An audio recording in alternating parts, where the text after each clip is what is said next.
I'm holding a plastic cup of coffee that tastes like paint thinner, thinking this is probably the worst Thursday night I've had in a month. That's when I hear a voice behind me. "Is this you who put your name down for Tuesdays?" I turn around. There's a woman in front of me, maybe 40 years old, arms crossed over her chest, holding a printed duty schedule in one hand, holding it like it's a subpoena. "Yeah, that's me, Todd Murray. Why?" "Yvonne Kane, and Tuesdays are mine." I glance at the paper in her hands, then at my phone where my notes say in black and white, "Cafeteria duty Tuesday, starting October." I show her the screen. "I've got it written down differently." "Well, I've got it written down like this," she says, jabbing a finger at the printout so hard she nearly punches a hole through it. "Mrs. Grant sent out an updated schedule 2 weeks ago." "I never got any updated schedule." "Then maybe you should check your email more often instead of just your phone notes." I have to admit, that one landed. Not because she's wrong, because she's right, and that's twice as annoying. "Look," I say, in the calmest tone an engineer can manage after a 9-hour shift, "I'm willing to give up Tuesdays, since your schedule is so precise." "Precise," she repeats, and something like a storm warning flashes in her eyes. "Did you mean to say unrealistic? Because that's the word you used in the parents' group chat 3 days ago." Oh, I'd forgotten about that. Or rather, I was hoping she had. "What I meant was, it's tough to do this every week when you work shifts." "We're all working somehow, Todd. I've got a job too, a daughter, and exactly 0 other adults at home who could cover for me on a Tuesday. So don't talk to me about tough." That stops me for a second. Not because she raised her voice, because I recognize that tone. It's the same one I use when someone at work complains about overtime, while I'm the one figuring out solo who's picking up Jacob from school if I've got a meeting. "Same here," I say, quieter now. "Just a son, not a daughter." She looks at me a beat longer than the conversation about the schedule really calls for, then seems to shake it off. "Then you get it," she says, calmer now, "why I don't put up with people calling my schedule unrealistic in front of half the 5th grade parents." I glance around. She's right. Half the 5th grade parents are already watching us like free entertainment before the cookie break. Somebody's even scooted to the edge of their chair to get a better view. "Fine," I say. "So propose a compromise." She pauses for a second, like she's weighing whether I'm even worth the effort of a compromise. "Here's the compromise. If you call my schedule unrealistic one more time, I'll put you down for every single month, including December, including Christmas Eve." "That's not a compromise. That's a threat." "That's motivation," she says, finally lowering the printout. "Depends which way you look at it." Behind us, the gym doors swing open, and Mrs. Grant walks in, the homeroom teacher, folder in hand, wearing the expression of someone who's had way too much coffee alone and is about to do exactly what I did, start regretting a decision. "Good evening, everyone," she says into the microphone, which immediately squeals with feedback. "Sorry about that. Good evening, everyone. Thanks for coming." A few parents clap half-heartedly, like it's the middle of a movie nobody's into anymore. "Before we get into the curriculum," Mrs. Grant continues, flipping through her folder, "I want to close out the cafeteria duty situation. I see some of you are already discussing it amongst yourselves." She looks straight at me and Yvonne. A few people nearby chuckle quietly. One dad even winks at me, like the two of us are in some kind of guy's conspiracy against the duty roster. "So," Mrs. Grant says, and her voice takes on that particular teacher tone, the one that's already made up its mind and isn't asking permission, "I'm going to make this easy for everyone." She pulls out a pen. "Todd Murray and Yvonne Kane, Tuesdays, together, starting this week through the end of May."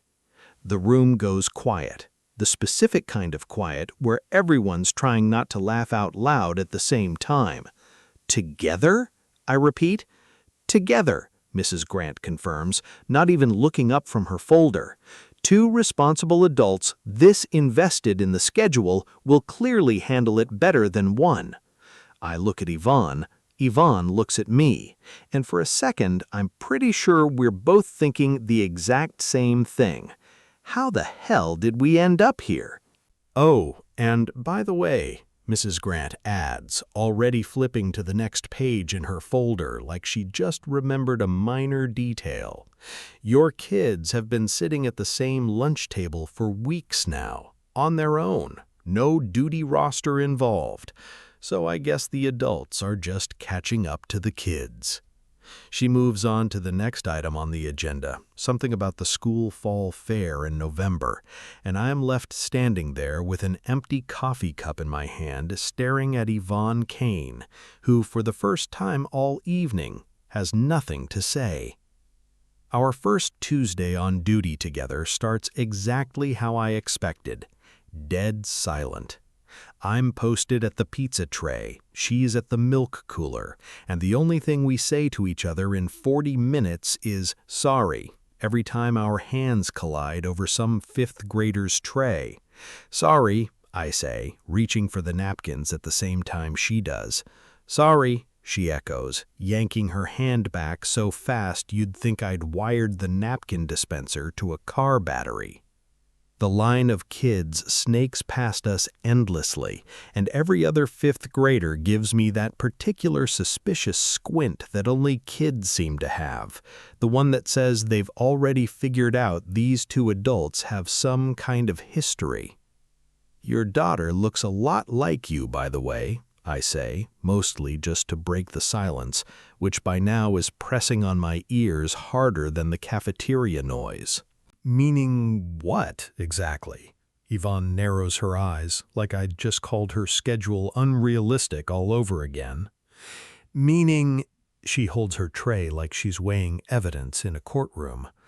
A beat of silence, then a short, almost involuntary snort of laughter she immediately tries to disguise as a cough. She gets that from her father, she says. He's a lawyer. Ah, that explains it. And your son ate nothing but bread the whole period, just bread, nothing on it. He gets that from me, I say. I'm an engineer. We like simple, reliable systems. This time she actually laughs, short and a little surprised, like she hadn't meant to. By the third Tuesday, we're not silent anymore. By the fourth, we're splitting up duties without even discussing it, like we've been doing this for years. I bring a roll of paper towels from home because the school napkins always run out halfway through the line. She keeps an eye on the older kids, who are always trying to cut in through the back gym doors. "Hey, Marcus, I see you," she says, not even raising her voice to some seventh grader trying to sneak past us through the back entrance.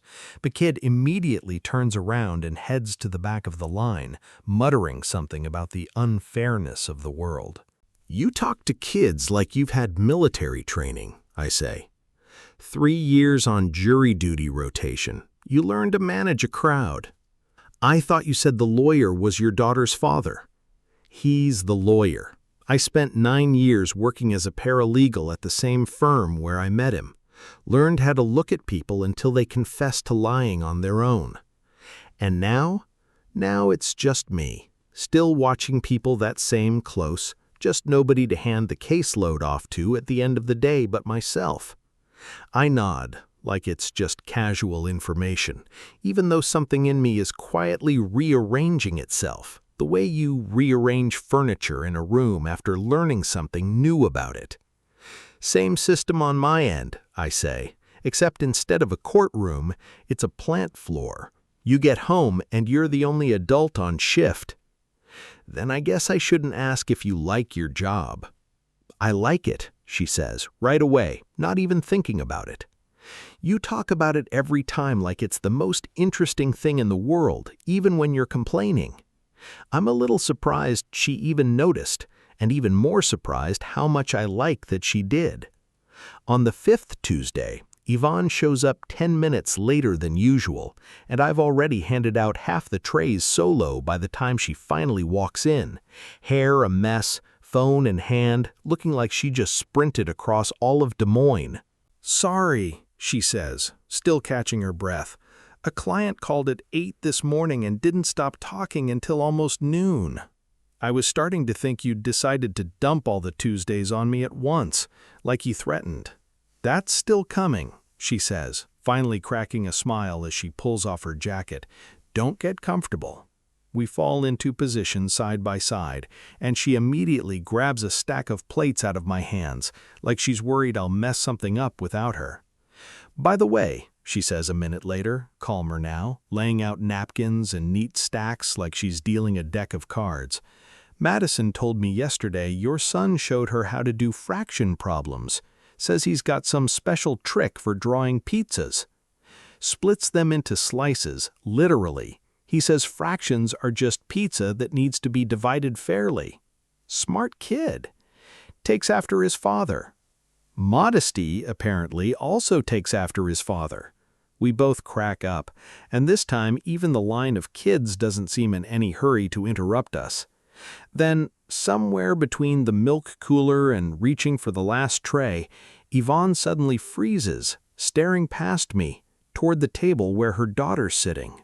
"Madison," she says, in a different voice now, not the one she was just joking with me in, but the one mothers use when something's wrong. "Madison, what's going on?" I turn around. The girl is hunched over a half-eaten sandwich, her face pale, her cheeks burning red enough to see from across the room. Yvonne's already on her knees next to her daughter, pressing a palm to her forehead, and I watched the playfulness she'd just had, joking about fractions in pizza, drain right out of her face. "She's burning up," Yvonne says, and there's something new in her voice, something I haven't heard before. Not irritation, not sarcasm, just that raw, exposed fear that only mothers seem to carry around. "Madison, honey, does anything hurt?" "My throat," the girl whispers, eyes already welling up, "and my head." Okay, we're going home right now." Yvonne stands up, pulls out her phone, dials, waits. Once, twice. On the third ring, she lowers her hand, and I watch a new kind of worry settle over her face. A practical one this time. "Car's in the shop," she says, more to herself than to me. "I got a ride here with my sister, and she's 40 minutes away right now, out in West Des Moines. I'll drive you." She looks up at me, and I can see her weighing that sentence the exact same way she weighed the duty schedule that first night. "That's completely out of your way." "It's not about the way, Yvonne." She's quiet for a second, then nods, short, businesslike, like she's signing off on a deal. "Thank you." In the car, Madison's asleep almost instantly, curled up in the back seat under Yvonne's jacket, which she'd taken off without even thinking about it. I glance over while I'm driving. She's looking out the window, hands folded in her lap, and I find myself thinking that she's probably usually the one behind the wheel by herself in moments like this, with nobody around to ask where to for her. Then, out of the corner of my eye, I catch the edge of her mouth lifting, quick, almost imperceptible. "What's funny?" I ask, not taking my eyes off the road. "Your son," she says quietly, glancing back at the back seat. "Madison's been asleep for 5 minutes, and he's still explaining fractions to her, whispering like she's listening."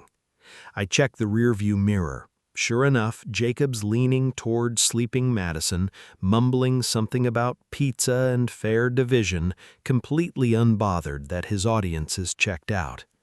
He does that when someone next to him is feeling bad. He doesn't know any other way to help, so he just talks about the thing he's best at. Been like that since preschool. When his grandmother had a headache once, he explained fractions to her too. "Thank you for not making me wait on my sister," she says, as we drive down Douglas Avenue, gas station signs and closed-for-the-night barber shops flickering past the window. It's really no trouble. It is trouble. She looks at me a beat longer than a simple thank you calls for. I'm used to handling everything myself. It's honestly a little strange when someone just steps in and does it. Get used to it, I say. And I'm a little surprised myself at how easily that came out. She doesn't say anything back, but out of the corner of my eye, I catch her smiling. Not the forced smile from back at the parent meeting, but a new one I don't think I've seen before. We get Madison home, and I carry her bag in while Yvonne tucks her daughter into bed, and my son wanders around her kitchen, studying the magnets on the fridge like it's a museum exhibit. "Dad, they've got a magnet shaped like corn," he whispers to me, in the tone of someone who just discovered treasure. "This is Iowa, buddy. Everything's shaped like corn here." While he keeps investigating the magnet collection, I spot a kid's drawing tucked among them, Yvonne and Madison holding hands in front of a little house with an empty space next to them where a third figure should probably be, neatly covered over with a star sticker. I don't ask anything, but I understand a little more now than I did an hour ago. When Yvonne comes out of her daughter's room, she looks tired but calmer. She's out. Fever's coming down. Thank you again. Seriously. It's Tuesday. We're on duty. Duty ended an hour ago. Well, I figured I'd go into overtime. No extra pay. She laughs, quietly so she won't wake her daughter, and for a second we just stand there in her entryway, and there's a particular kind of quiet hanging between us. Nothing like the silence over the pizza tray a few weeks back. 2 weeks go by. One Tuesday, while Yvonne and I are splitting up duties without a word, me on serving, her on the line, I suddenly notice there isn't a single open seat at the table where Madison always sits. My son's got his tray right next to hers, pointing at something in her notebook with his elbow, and she's laughing, shaking her head, jotting something back in one of the squares. "They sit like that every day," I say to Yvonne, nodding toward the table, "even when we're not on duty." "I know," she says, not taking her eyes off the line. Madison says it's their table, like they've staked a claim on it. She laughs at her own joke, and today her laugh comes out especially pleased with itself, the kind that puts crinkles at the corners of her eyes, not just a polite exhale through the nose. I look at her and think, completely beside the point, that most days I wouldn't have noticed a detail like that in some other woman, and I'm noticing it now, which is a little unsettling if I'm honest. "What?" she asks, catching me looking. "Nothing. You've just got the look of somebody who won the lottery today." I won an argument with Madison about how Tuesday's not an excuse to skip homework. That's basically the same level of difficulty. "Congratulations on the win, then." "Thanks." She tilts her head slightly, studying me the same way she used to study the duty schedule, carefully, a little suspiciously. "You're being weird today." "I'm always weird. You're usually just too busy with the line to notice." She snorts, short, almost against her will, and I like that sound more than I probably should.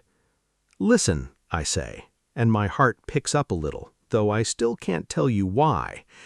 "Saturday night, there's this place on Ingersoll Avenue. They serve the best coffee in town, and they've got tables outside."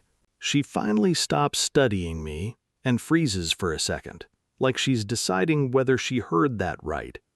Is that an invitation or another compromise? An invitation. No schedule involved. The kids, by the way, get along just fine without us. Maybe it's time we gave them a night off from both of us. She smiles, slowly, like she's not letting herself do it right away. "I was starting to think you'd never ask." "I was waiting for the right Tuesday." "It's Saturday." Well, like I said, simple, reliable systems. Sometimes they need a little time to calibrate. She laughs, loud, almost surprised at her own reaction, and claps a hand over her mouth like she's trying to catch the laugh back before it wakes up the whole gym. It doesn't work. The laugh leaks out through her fingers anyway, and a few kids in line glance over at us with that same suspicious squint from our very first Tuesday together. "Sorry," she says, lowering her hand, though there's still a spark in her eyes that isn't fading fast. "It's just, you said that so seriously, about calibration. I'm an engineer. We take systems that work seriously. And is this one working? Looks like it. Only took a few months and one cold." She shakes her head, still smiling, and there's something final in the motion, like she just let herself believe in something she'd been unsure about for a while now. "All right, Todd, Saturday." "Saturday," I repeat, and somehow that one word ends up carrying more weight than any Tuesday has in months.